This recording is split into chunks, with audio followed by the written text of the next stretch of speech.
¿Has notado que las mejores historias de terror son las que podrían haberle pasado a cualquiera? No necesitan monstruos demoníacos ni lugares fantásticos. Solo necesitan familias, casas y secretos que prefieren mantenerse en silencio. Hoy te voy a contar relatos reales de terror. Historias que han marcado la vida de personas comunes en toda Latinoamérica. Testimonios de familias que vivieron situaciones que trascienden lo normal, lo lógico, lo que nuestro mundo puede explicar. En este canal exploramos esos espacios liminales donde el terror no viene de lo desconocido, sino de lo que conocemos demasiado bien. Nuestras propias casas, nuestras propias familias, nuestros propios secretos. Aquí no encontrarás criaturas de película o cosas increíbles. Encontrarás historias de terror que podrían estar sucediendo justo ahora en el barrio de al lado. Casos reales que han marcado a familias mexicanas, puertorriqueñas, colombianas, argentinas, familias latinoamericanas que tenían todo bajo control, hasta que algo cambió para siempre. Cada historia que te cuento viene directamente de los testimonios de personas reales. Testimonios anónimos que he recopilado de familias que encontraron algo en sus casas, en sus linajes, en sus tradiciones, algo que simplemente no debería estar ahí. El terror que exploramos aquí nace de lo familiar convertido en extraño, de lo doméstico que se vuelve amenazante, de lo que nos reconfortaba y que de repente nos hace sentir incómodos. Si decides seguir adelante con estas historias, recuerda que el conocimiento que adquieras no se puede deshacer. Algunas puertas, una vez abiertas, ya no se pueden cerrar.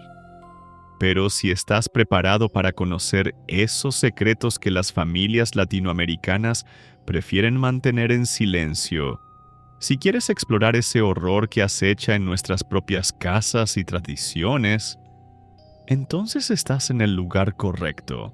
Comencemos. La primera historia viene de Esperanza, una mujer de 38 años que creció en una casa colonial en el centro histórico de San Juan, Puerto Rico. Su casa siempre tuvo una habitación que nadie podía abrir sin permiso de la abuela. Este es su relato. Desde que nací, mi abuela Rosita me decía: la niña de la habitación es muy especial. Necesita silencio. Necesita que la respeten. No entendía por qué una habitación vacía era tan importante. Esperanza creció en una casa con historia colonial. Los vecinos hablaban en susurros sobre la familia de su abuela, que había vivido en esa casa por más de 150 años. Mi bisabuela, me dijo, había perdido a 2 hijas en epidemias, pero la familia nunca explicaba exactamente qué había pasado. Los ruidos extraños comenzaron cuando Esperanza tenía 12 años.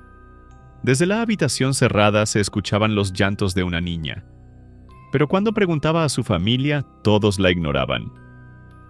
«Son las tuberías», le decía su madre. «El viento», decía su padre. Pero en las noches del mes de noviembre, cuando el difunto se acerca, los llantos se volvían más claros, más desesperados. La curiosidad de Esperanza creció. Comenzó a observar los rituales familiares. Cada 2 de noviembre, su abuela ponía flores en esa habitación sin abrirla. Cada mes de diciembre, encendía velas detrás de la puerta. «Son tradiciones de mi bisabuela», le explicaba. «Lo hago para honrar a las almas». La familia evitaba hablar de la habitación. Los sirvientes de la casa nunca la limpiaban. Los visitantes no preguntaban por ella. Era como si existiera en una dimensión paralela dentro de la casa. Cuando Esperanza cumplió 18 años, decidió que era hora de saber la verdad. Esperó a que su familia saliera a la iglesia el Día de los Muertos. En la madrugada decidió entrar a la habitación. Lo que encontró en esa habitación la cambió para siempre. En la cama había una muñeca antigua, toda vestida de blanco. Pero no era solo una muñeca. Sus ojos parecían moverse, seguir sus movimientos. En la mesa había un álbum de fotos de una niña que se parecía exactamente a Esperanza. La misma cara, los mismos ojos, la misma sonrisa. Pero las fotos tenían fechas, de hace 40 años, y la niña en las fotos tenía exactamente la misma edad que Esperanza. Pero lo más perturbador era que la muñeca estaba escribiendo en un diario, y la letra era la misma que la de las fotos familiares. Y las fechas eran muy recientes. Páginas escritas la noche anterior, por la misma persona que escribía hace 40 años. Esperanza nunca le preguntó a su abuela sobre lo que encontró. Nunca se atrevió. Pero ahora, cada vez que pasa por esa habitación, siente que la observan. Cada 2 de noviembre ve a su abuela honrar no a una historia, sino a una realidad. La habitación permanece cerrada. ¿Y Esperanza? Ahora entiende que hay secretos en las familias puertorriqueñas que van más allá de lo que podemos entender. La segunda historia viene de Miguel, un hombre de 31 años que creció en Coatzacoalcos, Veracruz, México. Este es su relato. Miguel siempre supo que había una dama en su familia, pero nunca pudo recordar exactamente cómo era. Mi madre tenía fotos de una mujer que decía era mi abuela. Decía que había muerto en un accidente de tren cuando mi madre era muy pequeña. El problema era: nadie podía explicarme qué tipo de accidente, ni cuándo, ni dónde exactamente. Desde niño, Miguel se sentía observado por una presencia femenina en su casa familiar. En su casa, en Veracruz, había una habitación que estaba siempre decorada, siempre limpia, pero nunca se usaba. «Esa era la habitación de tu abuela», le decía su madre. «Aún viene de visita, pero prefiere estar sola». Los amigos de Miguel a menudo notaban detalles extraños en las fotos de familia. «¿Esa mujer que aparece al fondo del comedor?», le preguntaban. «¿Quién es?». Pero cuando Miguel miraba, no veía a nadie, solo a su madre, su padre y a él mismo en diferentes edades. La madre de Miguel comenzó a mostrar signos de ansiedad extrema cuando le preguntaba sobre su abuela. Era como si su mente se bloqueara, como si recordara algo que su cerebro se negaba a procesar. A veces, murmuraba, decía: «La siento merendando en la cocina cuando mi papá está trabajando».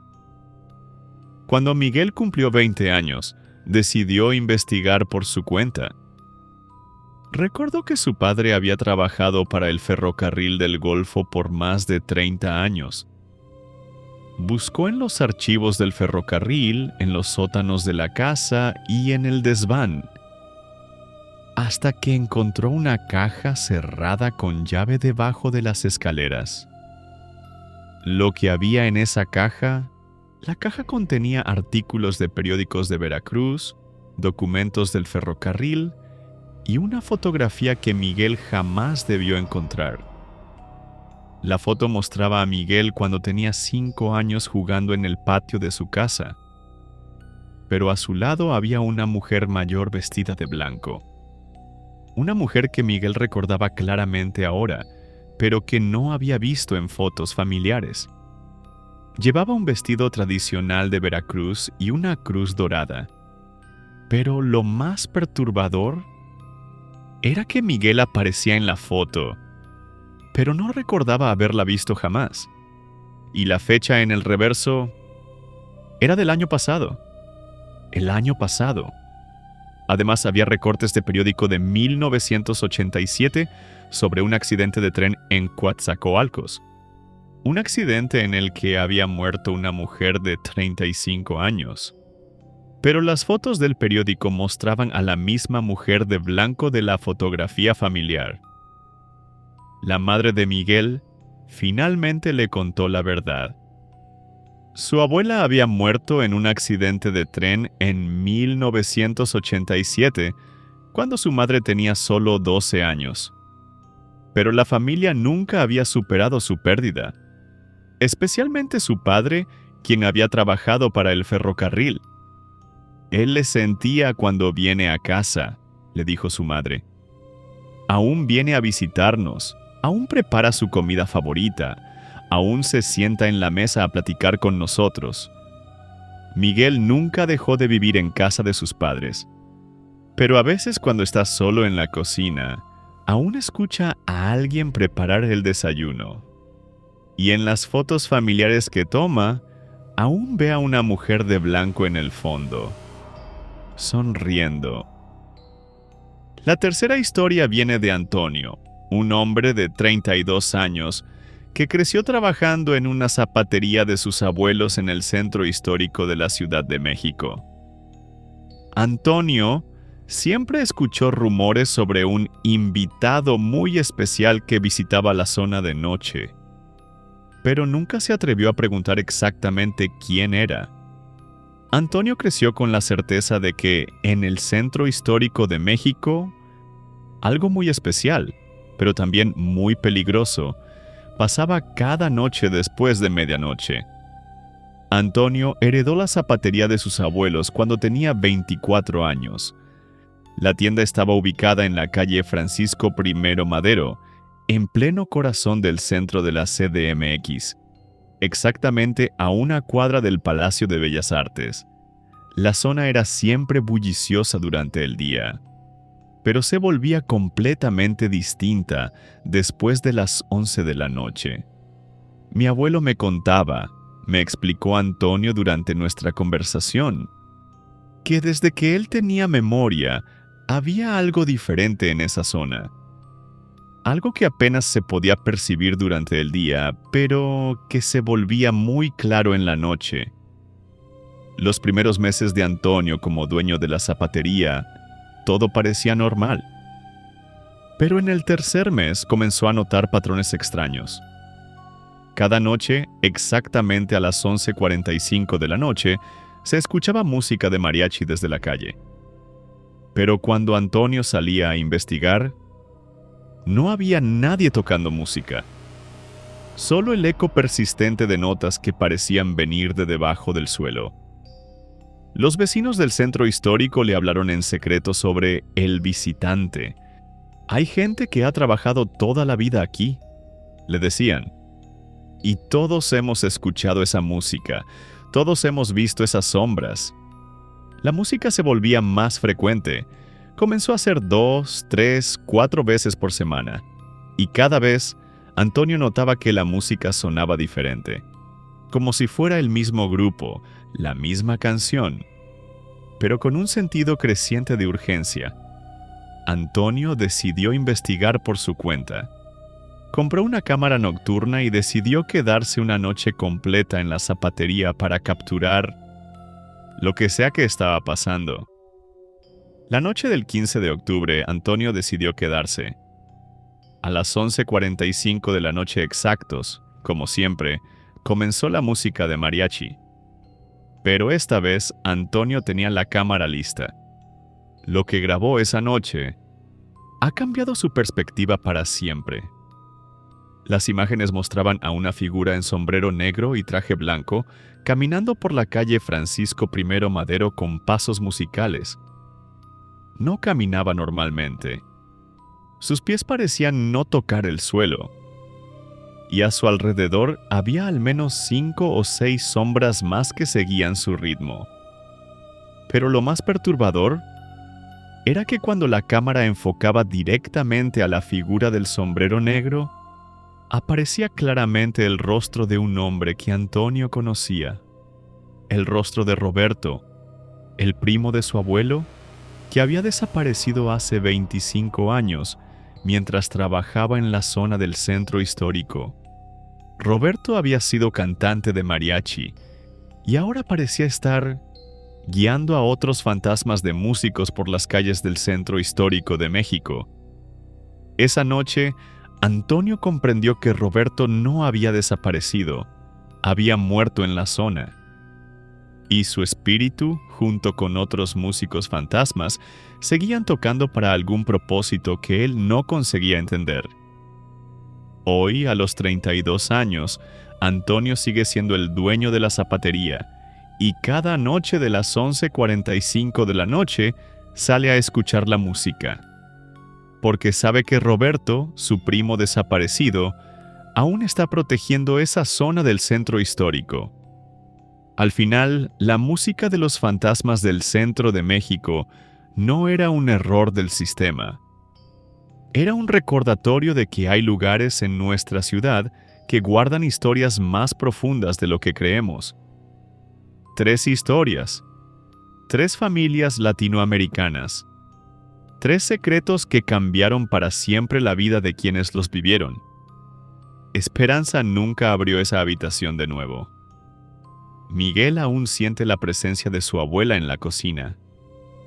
Y Antonio aún escucha a su primo Roberto tocar mariachi en las calles del centro histórico. Todas estas historias son reales, y todas nos recuerdan que en Latinoamérica, nuestras familias llevan consigo secretos que vienen de generaciones, de culturas, de tiempos que ya casi olvidamos. Si tú también tienes una historia familiar que no has contado, déjamela en los comentarios o en el correo que ves en pantalla. Tal vez sea momento de que esos secretos ancestrales salgan a la luz. Nos vemos en la próxima historia. Y recuerda, en nuestra tierra, los secretos más oscuros a veces han estado ahí desde antes de que llegáramos.